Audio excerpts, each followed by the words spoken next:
The Ukrainian Air Force has struck a house where Russian soldiers were stationed in the town of Tyatkino in Russia's Kursk region. As a result of a precise strike by a MiG-29 fighter jet with a Western-made aerial bomb provided to Ukraine as part of military aid, the house was blown up and destroyed, and the invaders inside were killed. It should be noted that the Ukrainian Air Force has been intercepting and striking Russian military posts, equipment hangars, and areas where manpower is concentrated, both in the occupied territories and in the regions bordering Russia with aerial bombs, mainly made in the United States and France. As a result, a significant amount of military equipment and manpower of the occupying army has been destroyed.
A Ukrainian operation to destroy Russian strategic aviation could at least temporarily limit Russia's ability to carry out drone and long-range missile strikes in Ukraine, according to a report by the Institute for the Study of War. As analysts note, the SBU operation on June 1 was directed against Tu-95 and Tu-22M3 aircraft, which Russia uses to launch cruise missiles at Ukraine, as well as airborne early warning and control systems, which Russia uses to identify Ukrainian air defense systems and coordinate the targeting of Russian fighters. It is also stressed that Russia will likely have difficulty replacing the aircraft that Ukrainian forces have damaged and destroyed. For example, one Kremlin-linked war correspondent previously said that Russia no longer produces landing gear for Tu-95 and Tu-22 bombers, noting that the landing gear is impossible to replace. The Economist reported on June 1 that Russia probably has fewer than 90 operational Tu-22, Tu-95 and Tu-160 aircraft in total.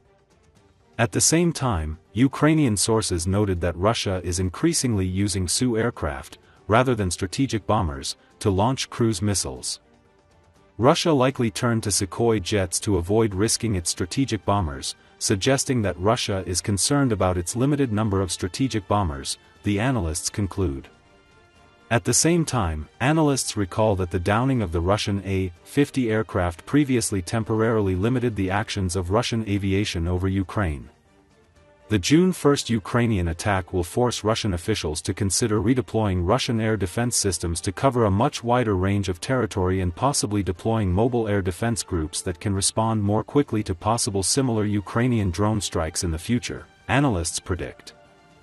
The spectacular attack on Russian strategic aviation can be viewed in two main dimensions. The first is political.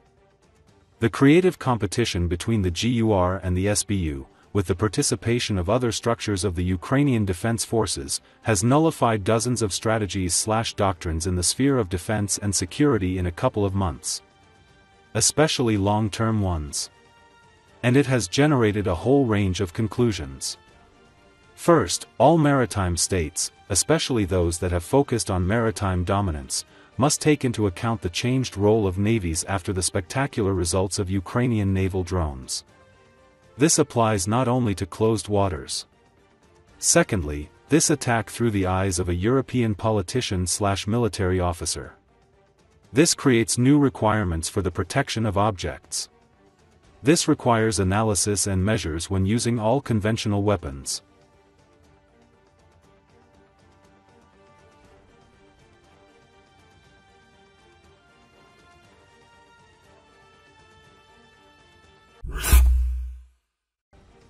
Once the president in hope for Russia's liberalization, today he is a telegram clown with nuclear rhetoric and insults in the spirit of a tipsy blogger. The Swiss publication Neue Zürcher Zeitung analyzed the fall of Dmitri Medvidev and saw in it not just personal degradation, but a reflection of the general decline of the political culture of modern Russia. In Russia, there is increasing discussion of Dmitri Medvedev's probable alcoholism. Rumors that were hushed up for a long time are now becoming part of the public conversation.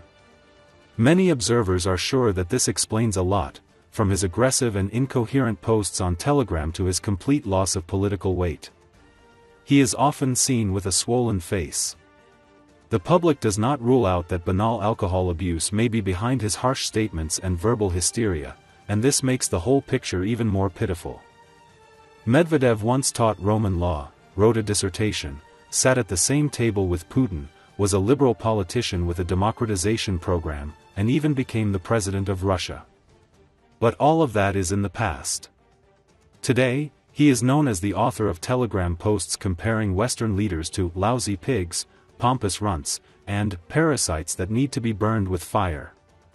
As the Neue Zürcher Zeitung points out, it sounds like a 12-year-old boy trying out his first curse words. Medvedev insults Macron, Starmer and Merz, accuses them of cocaine binge on the train, calls Zelensky a typhus louse and threatens Anglo-Saxon immatures with nuclear war. And all this in the public space, at the instigation of a man who still holds the post of deputy chairman of the Russian Security Council. And although his antics are regularly quoted by Russian state media, Medvedev is embarrassing even among his compatriots. Most remain bashfully silent. The opposition laughs openly. As music critic Artem Rondarev-Riley notes, Medvedev's lyrics are reminiscent of black metal lyrics, death, the devil, and hysteria. With the outbreak of war, Medvedev has finally retrained as a full-time Telegram scandalmonger. His posts appear with alarming regularity, and are replicated by state media. According to The Insider, Medvedev's surges in activity often coincide with deliveries of elite Italian wine, despite sanctions. This is a deliberate transformation of a politician into a toxic internet caricature. The publication emphasizes, Medvedev is a mirror of the Kremlin. His language is not a deviation, but a reflection of the environment in which he lives.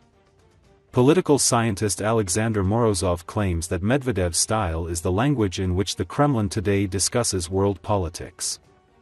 Sociologist Lev Gudkov believes that former intellectuals like Medvedev are furious with the West not because it attacks them, but because it never recognized them as its own. And now the only way to get revenge is through swearing and memes. Medvedev is no longer a president or even a politician. He is a symbol of degradation.